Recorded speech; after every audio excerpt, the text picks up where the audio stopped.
Howdy, and welcome back to Celebrating Vintage Model Kits. This is a bonus for French Week. Viewer modeler Mark172 had been requesting more Heller kits all week, and I was doing a little variety of stuff, not just all Heller, just because it's French. And so I thought we'd throw in one more Heller kit just to, be a little more French. So this is a 1979 Heller AMD Mirage F1C or B. It's kit number 258 in 1/72nd scale.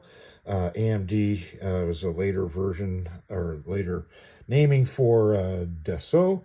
And the original molding for this kit was from 1978. So this is second molding of the kit. We've got box art by a gentleman by the name of Georges Olivero. So the Mirage F1 started out in the 60s, early 60s as a private venture by Decal to come with a replacement for the Mirage 3. First, they were looking at an aircraft that they designated as F2, which is a much larger aircraft, a two-seat aircraft with VTOL capabilities. But that was turning out to be extremely complex and expensive. They also developed what they called an F3 at the time, which was a much smaller, less complex aircraft. And that ultimately is what the French Air Force, the Armée de l'Air, decided that they wanted to invest in. So the F3 was ultimately scrapped. I'm sorry, the F2 was ultimately scrapped, and the F3 ended up becoming the F1. So it utilized basically the same fuselage as the Mirage 3, but with swept wings that were mounted in the shoulder position, conventional tail. But you can see, the shape of the fuselage tail area is very much Mirage 3 in its look.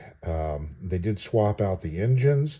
They used the same engine that was from the Mirage F4 bomber, which was the Snecma ATAR 9K50. They eventually used some 53s with a little more power, but initially it was with 15,000 pounds of thrust. So a lot of punch in the back of that plane. In 1964, the government issued a contract to develop it. So it actually had a smaller wingspan than the Mirage 3, surprisingly, which made it more maneuverable. They were able to cram more fuel into it, surprisingly. The wing was thicker itself than what was on the Mirage 3, so they were able to get some fuel into the wing.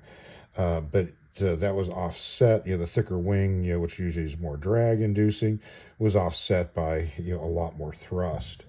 The change in the wing design, deltas are good for certain things, but one of the things they're not good for is takeoff and landings. So by going to a conventional wing, you ended up with shorter takeoffs and much lower landing speeds. So it was a more effective aircraft than the Mirage 3 had been for that component of its flight envelope.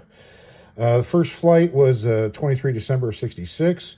By the fourth flight, it was going Mach 2. Ultimately, these would be able to push it all the way out to Mach 2.2. On the 20th of March, 67, the second prototype flew. The first prototype eventually crashed, and then the second prototype kind of took over the testing.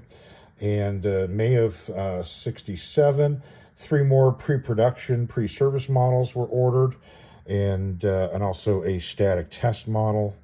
And then in late 71, the first production batch of 85 aircraft was ordered by the Armée de l'Air. And in May 73, the first deliveries began happening with EC-230, the Normandie, I can't even say this word, Normandie Nijmegen. It's a tough word for me to get out of my mouth. The F1 was equipped with a couple of 30-millimeter DEFA cannons. It could carry a total loaded weight of 13,900 pounds, but typically it was only taken up about 8,800 pounds. Initially, there was a centerline hardpoint and one wing hardpoint And then you had the missiles added to the wing tips. They did add one more hard point later on underneath the wing. They could carry rocket pods that had 18 68mm rockets, a pair of Sidewinders, or a pair of Matra Magic wingtip missiles. It was also capable of carrying the R530 or R550, a pair of those, which is represented here.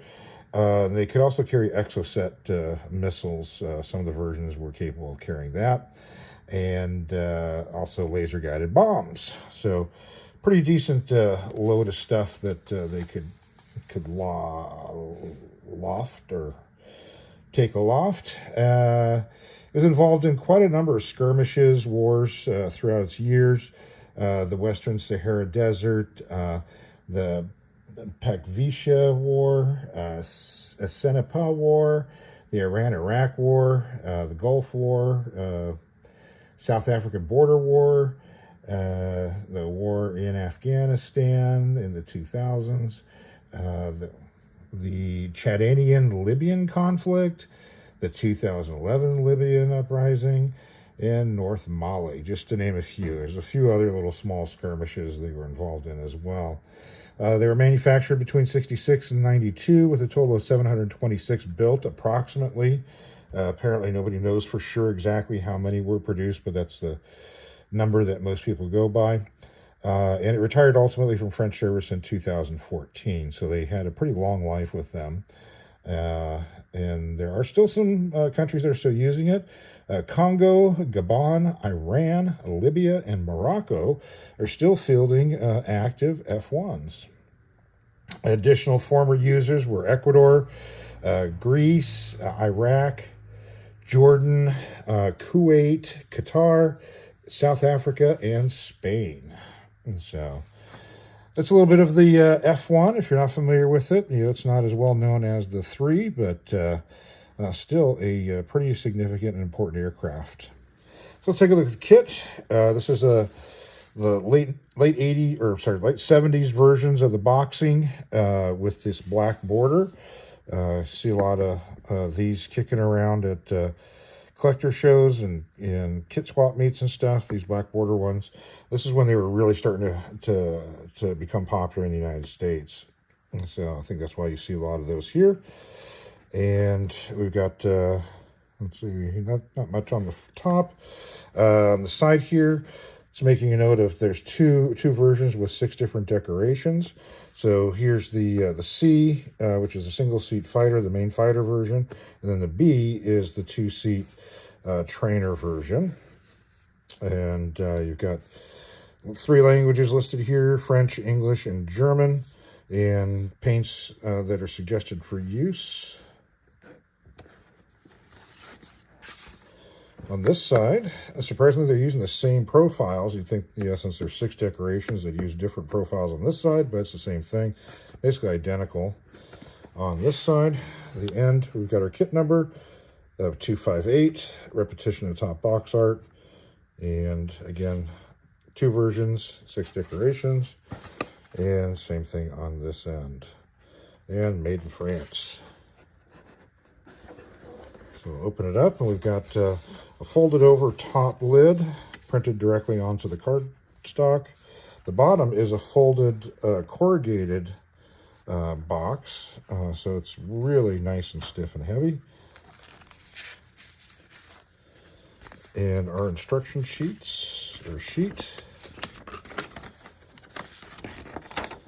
starts out with a full thing for the front cockpit.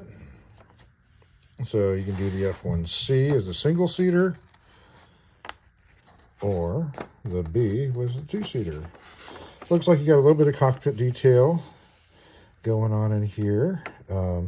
Surprisingly, this kit coming out, in '78, after the plane had been around for quite a while, is unusual. Usually, you would have expected this one to have been put out in the late '60s, but bonus of that is you get a much better kit out of it, being a '70s produced kit instead of their '60s job. And then, let's see. Oh, wait, I'm sorry. I have this backwards. So here's this side. So we've got history of the kit here, history of the aircraft, characteristics. Here's call out of all the different parts. And so you start with the fuselage assembly. And depending on if you're doing the F1B or the F1C, different tails. Looks like everything else is the same except for this rear turtle deck here is different depending on which one you're using. Then we go to the cockpits. And then those cockpits get stuck onto the front. And then we have our gear assembly and your weapons if you're going to put those on.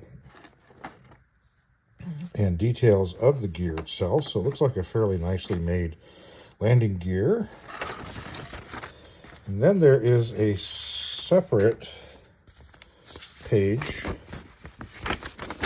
specifically that shows you all the ordnance options that are available with the different missiles, the Matra 530s, central drop tank,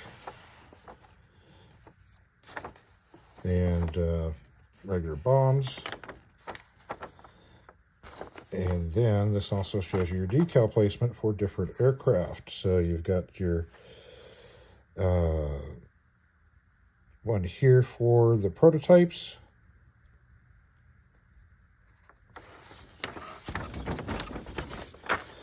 And decal placement for the other ones here, the Normandy Niemen,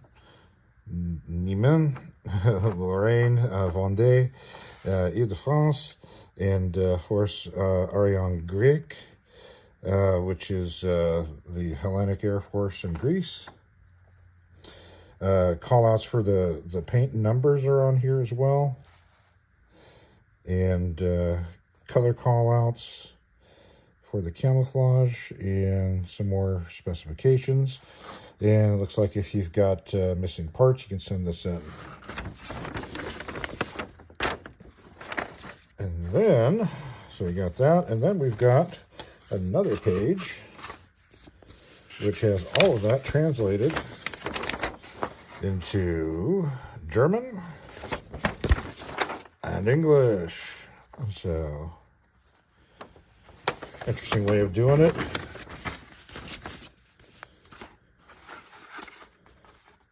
And then here are the decals.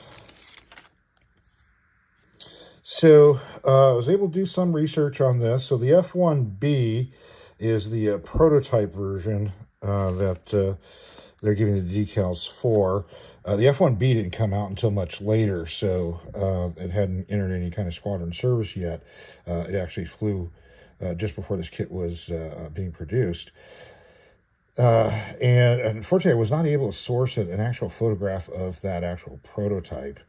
But all the squadrons that were the French squadrons, I was able to find not the actual numbered aircraft here, but aircraft from the squadrons.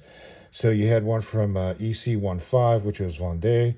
That was aircraft number 69 and coded 5NL, based out of Orange. And then you had EC-230, the Normandy Niemen.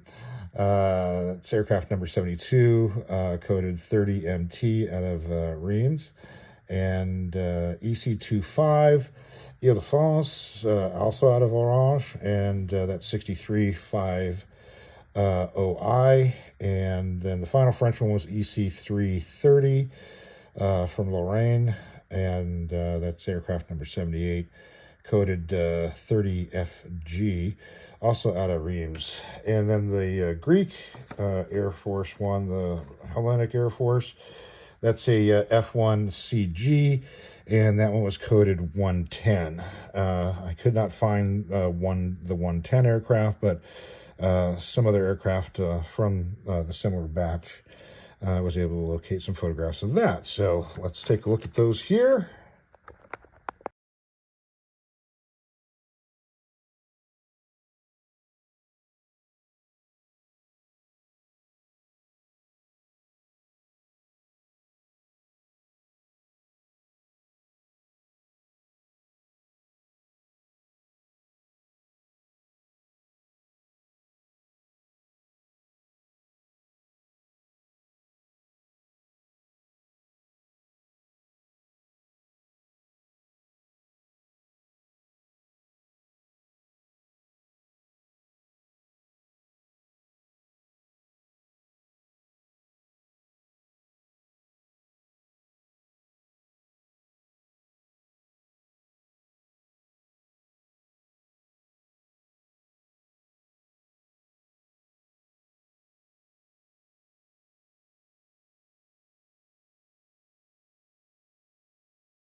Okay, so let's take a look at the plastic.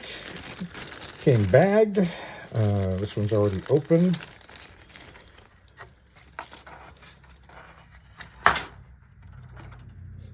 Set the clear parts aside for right now. Let's find, let's get the fuselage. Let's look at that one first. So we got our fuselage halves here. Got some fairly fine raised surface detail, panel lining, hatches, things like that. A lot of little scoops and divots here and there, and a fairly well detailed wheel well, which is nice. The wing doesn't have a slot, just kind of sits in there. Kind of a different way of doing that. And then we have one of the cockpit noses, and here are the interior tubs with some detail on the sides. There's our single seat one, and then the different tails. Same thing again, we've got fairly fine raised panel lining for that. Pretty good stuff. And then here's our wings. Same thing again, we've got fine raised panel lining, a little bit of engraved stuff for the flaps, and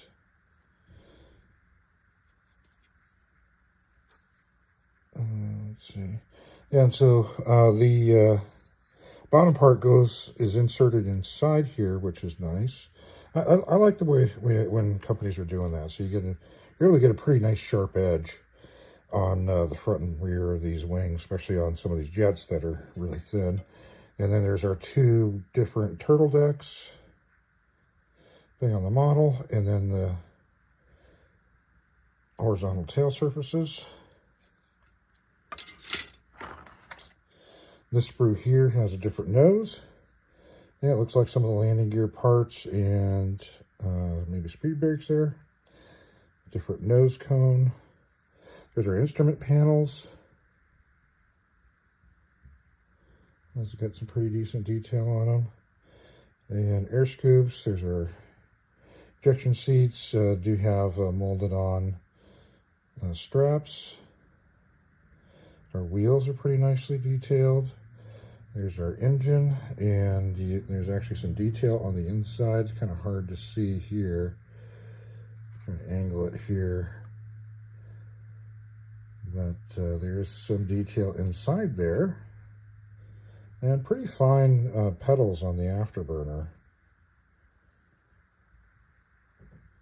This is a pretty good kit. Then we got a separate tree for our weapons. Different drop tanks, bombs, missiles. And the missiles are all molded as one piece, which is nice. You don't have to sit there and put fins on. And pretty nicely done. I'm pretty impressed with this kit. And let's take a look at the clear pieces. Not too bad. A little thick, but they're not like Airfix thick here. Pretty clear. And the framing is raised.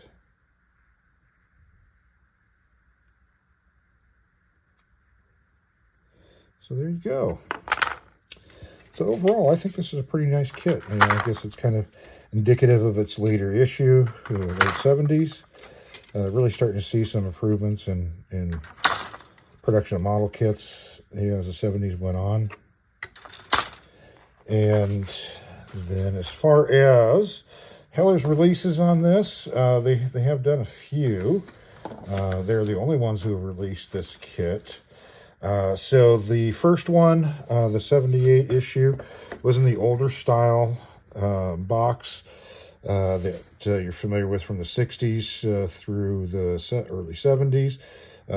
Usually it's just a painting with the little Heller logo on the corner. And then there's the 79 one here with the black edging. Then in 85, there was a Heller Humbrol issue. That was a photo box. They dropped all the decal options and went to just one decal. option for a different aircraft than any one of these, and it was also for for a different version of the aircraft with the CR, which is a later version, which had a refueling probe added to it, and I believe also some changes in weapons that were on here. I think that kit now has the 4 pylons on the wings instead of 2. 91, Hella reissued that again, but with regular artwork again by Serge Jamois, and that was also a CR. In 92, there was a CR, but that was a what they called a rapid kit, which is kind of like a starter set. So it comes with some tins of Humbrol paint, brush, glue, all that kind of stuff. A little bit of a sophisticated kit, I think, for a starter set, but yeah, it's a good way to get some free paint, I guess. 98, they did the F1CT with some additional new parts, mainly, again, just changes in the weapons pods, or weapons that were carried on the pylons. 2000 issued another CR. 2012 another CT, another CR in 2012, and finally in 2018 was another reissue of the CT. So this kit's still getting issued fairly recently, so it wouldn't be too hard to find even on hobby shelves today, I think. Well, that's about it on this one. As always, if you've built one of these, tell us about it in the comment section. If you have one of these sitting on your shelf, take a picture of it, send it in, let others see what these things look like.